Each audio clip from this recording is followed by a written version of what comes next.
This is Green Magic Part 6. So, umpisa na natin. Bubunot tayo ng isang bara. Sabihin na natin ito. Yan. Yan.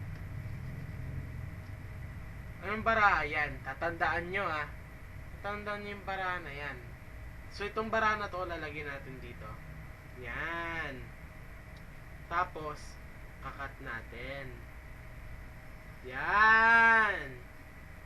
Tapos, spread natin. Titingnan natin kung may pinagbago. Ayun. Pero, ito yung bara mo. Ito yung bara na punot.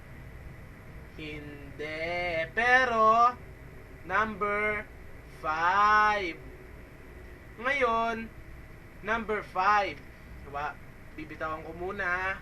Number 5. Magbibilang tayo ng 5 to the right. Bitawan ko muna. 1, 2, 3, 4, 5. Ito. Yan. Ito ba yung bara? Yan. Yung ba yung bara? Yeah.